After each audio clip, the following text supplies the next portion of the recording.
महाराष्ट्री द्रौपदी चीर हरण के समय उन्होंने स्वजनों से बाहुबल से दांतों से चीर रक्षा करने का प्रयास किया, परंतु असफल रही। अंत में भगवान को पुकारा और उनकी रक्षा हुई। संतों से सुना है कि द्रौपदी प्रथम प्रयास में ही अगर भगवान को पुकारती तो द्रौपदी को इतना कष्ट ना सुना पड़ता। महाराज जी, प्रश्न है कि हमारे जीवन में अनेक छोटी बड़ी चुनौतियां आती हैं, तो क्या इस समय हमें प्रयासहीन होकर भगवान को पुकारना चाहिए या भगवान द्वारा प्रयासहीनता की बात नहीं है, यहाँ आश्रय की बात है।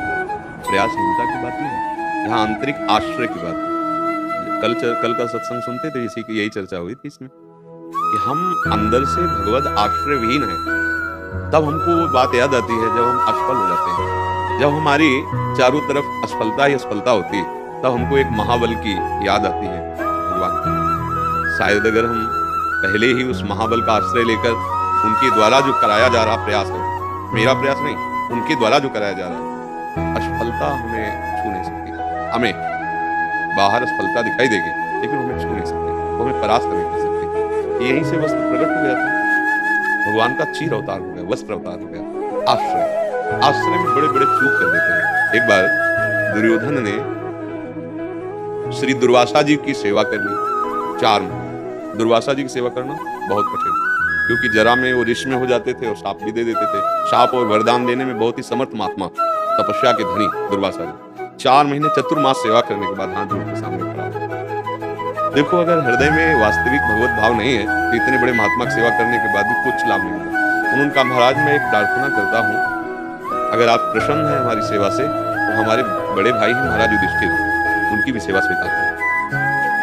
तो उनका अवश्य बोले, उस समय जाइएगा जब द्रौपदी जी बटलोई में प्रसाद पा चुकी हों।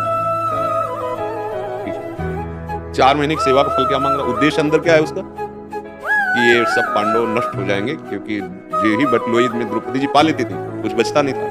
तो जब ये जाएंगे अपने शिष्यों के साथ हजारों की संख्या में, तो भोजन व्यवस्था हो नहीं पाएगी, श्राप दे देंगे। गए दुर्वासा जी, जी युधिष्ठिर जी ने देखा तो साष्टांग प्रणाम किया, अतिथि देवो भव, फिर तो संत रूप में आओ महाराज विराजमान हो, आपकी भोग व्यवस्था करते हैं। क्योंकि प्राय संतजनों को गृहस्थों के यहाँ से ही आहार विहार की प्राप्ति होती है, जैसे वस्त्र आदि है, भोजन आदि है।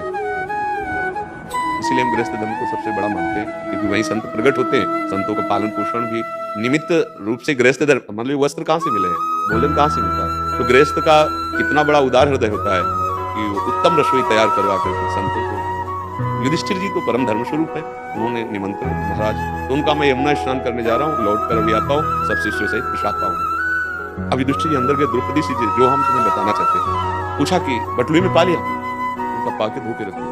वो मूर्छित हो गए कि कोई दूसरा महात्मा होता तो विनय भी की जा सकती थी। दुर्वासा तो प्रसिद्ध है, बहुत जल्दी क्रोध कर देना इनका स्वभाव है, वो वैसे ही वनवास में कष्ट पा रहे, जरूर कोई ना कोई शाप दे देंगे। द्रौपदी जी ने उनको चेतना दिलाया, कहा अचानक वापस से उनका महान अमंगल हो गया। बटलोई में, अच्छा बटलोई में अगर ना द्रौपदी जी पावे तो जो चाहे वो जितने का चाहे, वो सूर्य भगवान का वरदान था, अब पा लेने के बाद फिर कुछ नहीं निकलेगा। और उस समय इतने महात्माओं के लिए कंदमूल फल भी लाना असंभव था, 1-2 महात्मा होते तो लाए। इसलिए बहुत व्यथित हो गए कि आज धर्म का रक्षा कर पाना, धर्म की वृत्ति का अतिथि देवो भव, उनको निमंत्रण कैसे? तब द्रौपदी जी, वही द्रौपदी जी जिस प्रसंग में आपने प्रश्न किया, अब उनका आश्रय दृढ़ हो चुका था ना, तो उन्होंने कहा, एक बटलोई पर आप इतना भरोसा करते हो, वो अनंत ब्रह्मांडों का भरण पोषण करने वाले श्री कृष्ण हमारे हैं, इस बात की आपको याद नहीं आई? देखो, अभी समस्या का समाधान होता है। एक क्षण एकदम एकाग्र हुए श्री कृष्णचंद्र जी का जो ही ध्यान किया, देखा पीताम्बर फहराते हुए आए, कृष्णा भूख लगी कुछ पवाओ। बोले, जानबूझ करके ऐसा कुछ कह रहे हो ना, क्योंकि इस समय बटलोई धोके रख दी है ना, पहले हमें भोजन पाओ, बाद में हमसे बात करो। उनका प्रभु इस समय बटलोई धो, बोले पतिव्रता द्रौपदी जी हैं, भला वो पवित्र पात्र कैसे रहने देती है अगर धोया है तो, और वो वरदान की बटलोई भला उसमें कैसे बच जाएगा जब सूर्यदेव ने कह दिया द्रौपदी के पाने के बाद कुछ नहीं बचेगा। उसी से निकाला एक शाक का शीत और ऐसे लिया, भगवान सर्व रूपों में विराजमान, पूरा ब्रह्मांड छक गया।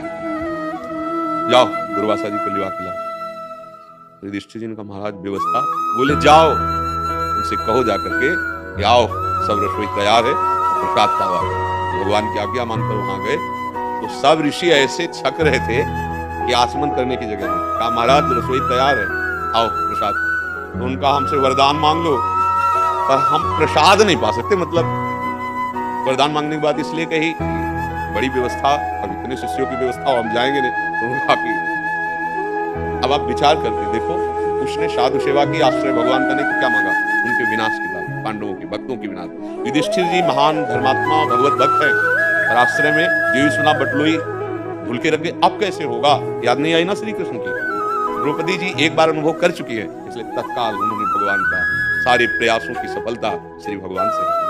मुझे तो यही लगता है कि हमारे जो प्रयास भी हो रहे हैं उनको हम ये माने कि भगवान के द्वारा प्रेरित हैं। असफलता रही, निराश नहीं होना, भगवान हमारे